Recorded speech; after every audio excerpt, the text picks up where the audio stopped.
waifus, husbandos, and microtransactions. Hello, I am Locke and this is Maya, the channel where I try really hard to be respectful towards weeaboos, but sometimes it's just too hard. This week marked the launch of a surprising game.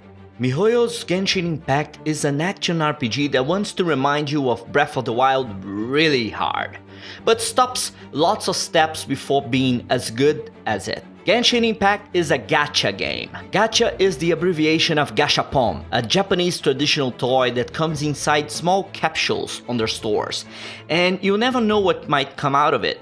Gacha games can be borderline gambling, but it's a game-to-game thing.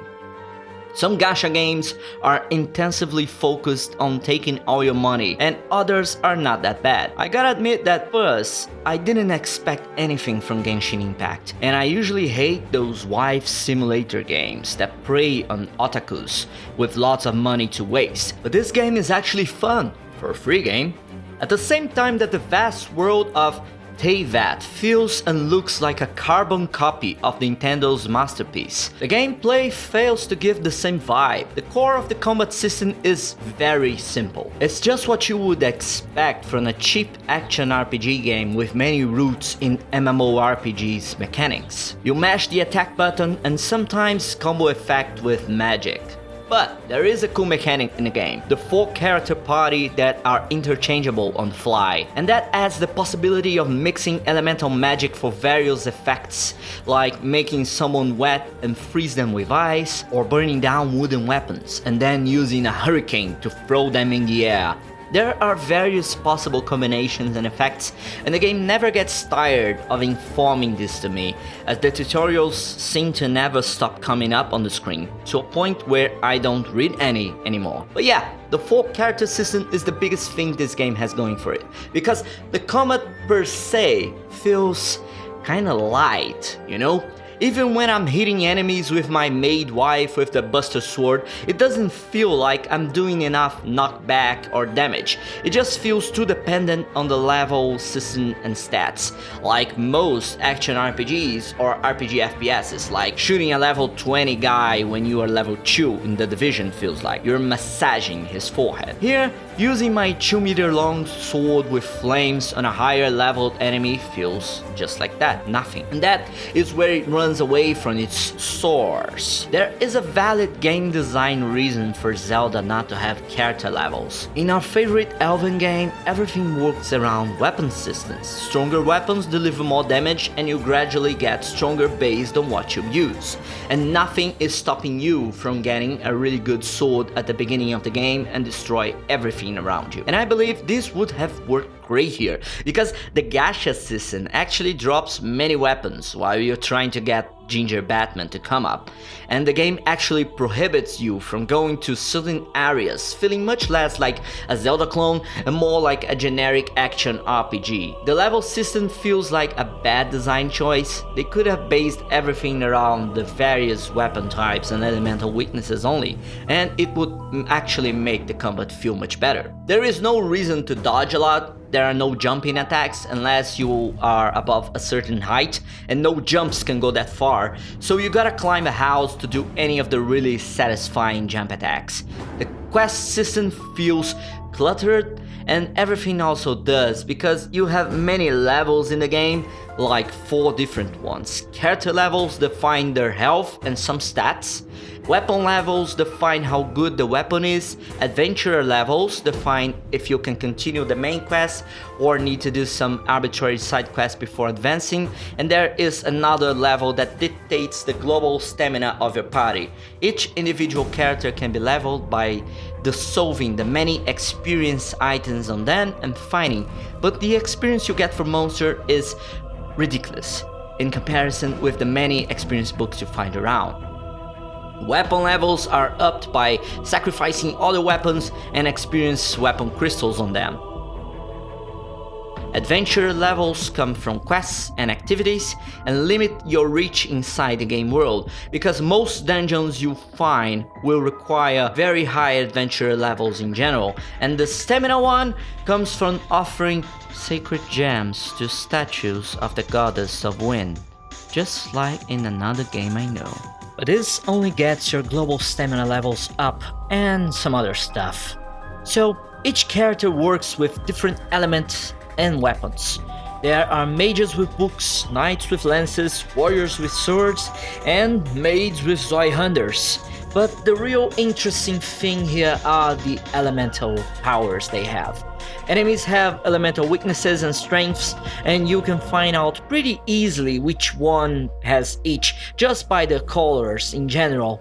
And using the counter element makes battles much easier, just like in Pokemon. So it's interesting to have a party with a good variety of characters and elements to play solo. You can play with your friends, but only after you make some of those tasks. Multiplayer option in the game unlocks after the player has reached Adventurer rank 16, and that might take you a while, as those levels come slow but steady. Traversing the world of... I actually had to roll up the text here to remember the name while writing this. Teyvat is a breeze. Your character has a pretty floaty running animation that gets you around, and of course you can float in midair just like in that other game, Kingdom Hearts 2. Except here you'll spend stamina to float, like in, well, you guessed it, Breath of the Wild. But wait, it's not a copy. Instead of a paraglider, you use wings. For some stupid fucking reason, the glider would be much better visually, but what really grinds my gears here is that there is no real gravity work. You can't use the glider's momentum to fall forward, you only ever glide diagonally and fall directly to the ground. Teyvat apparently has the universe's strongest gravitational pull. Besides the glider, what you end up using the most is definitely the fast travel option. The loading times are a bit excessive here, but it's no deal breaker, and of course I didn't have the game on my SSD. I only feel it should play more like Zelda, or maybe a Souls-like. The gameplay we see in Genshin's is lackluster, and most of its systems seem to almost get there, but burn out before reaching the sun. The game features a very decent and fast crossplay save system between PC, Android, and iOS, but the PS4 version doesn't cross swords with the others, making it feel left out of the fun. It's disadvantageous to play on the PS4 without this crossplay with the others because it leads you to miss the gimmick of having the game with you anywhere you go. I don't actually have information about the Switch version yet, but the Switch has been house of many cross-saves in these last few years, like Witcher 3, so I really don't know what to expect in regards to what Nintendo will do with it. The game's monetization system is fair, at least during these first days of the game's existence. I will come back and F you up later if you change Genshin Impact. You open the random boxes on the wish menu, and you get wishes by spending the many in-game currencies you get for quests or conveniently buying gems in the store with real-world money. The prices are a bit steep here in my undisclosed South American country, but I guess everything is nowadays around here. I don't really feel the urge to spend money in the game though. But I know some people are prone to compulsive spending in games like these, and I bet to get the full roster of heroes faster, you will have to spend quite a large sum of cash, or spend lots, really lots of time in the game. Come on, come on, come on, Ginger Batman, please! Another sword.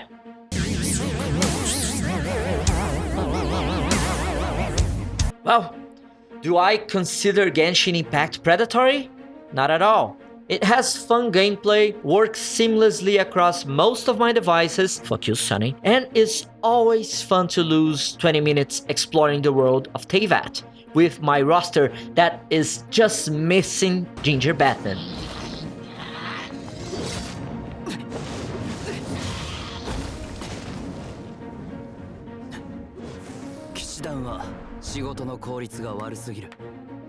Story-wise, it's hit or miss. It has a vast lore coming from the Honkai Impact series, and the world of Teyvat feels bigger than what is shown, when you meet those characters all the time. But basically, in Impact lore, certain individuals chosen by the gods are given a vision. Magical gemstones that enable them to use magic. And that explains the character ability to control magical elements. In the start of the game, two travelers are fighting what seems to be a goddess, and you get to choose between the male and female characters. The sibling not chosen is captured, and you are transported to Teyvat, when you start resolving everyone's issues like a god-sent delivery boy. When you arrive there, you meet your cute companion, Paimon, that serves as the tutorial helper and comic relief in most situations, and the Knights of Favonius that help you resolve the issues that occur during the game's extensive story mode. The designs are really Chinese and anime heavy, but nothing offensive. I like the overall look of the characters, and the artistic direction is pretty good. Sound-wise, the game is all over the place. The attacks and music are fine, but the voice acting is atrocious and 3 out of the 4 options. Here's a demo. 风之翼用得不错，在哪儿学的呢？ 아, 맞다. 자기소개를 못했었네. 실은 내가 하기 싫었던 점도 있어. My eye patch. Want to hear my story, eh? I didn't have time to introduce myself properly. 風の翼の扱いがかなりうまかったな。眼帯。なんだ、俺のことが聞きたいのか？ You see, the Chinese guy sounds like he's reading a text. The Korean unfortunately speaks Korean. The English one just tries too hard, like many of the anime voiceovers in English nowadays. But the Japanese is spot on. A real shame that they forgot to program mouth movement with all the language options. Character continues speaking for a long time after they stop moving their mouths. It helps give up a really older kung fu movie cheap vibe to the game. Now, every action and attack has a decent sound work behind it, and the game features some pretty generic fantasy music, with some exceptions like the amazing main menu theme that is playing right now. In the end, it's really unfair to call this a Breath of the Wild clone though. Genshin Impact is his own thing. Even though it draws many inspirations from Breath of the Wild, like the climbing everywhere mechanic, the gliding, and the exploration of a huge, colorful and detailed world, it doesn't really feel like the same thing. I suppose if there were more money involved in the project, it might have, but they did well in stopping just before it could be considered a clone game and made it its own thing, and that's commendable. It's much better to be its own thing than a clone, but I really think they could rework the combat a bit in a future expansion. I rate Genshin Impact a 7 out of 10. It has a great potential and the anime crowd will love playing it. My biggest issue with it is the fact that it is so niche.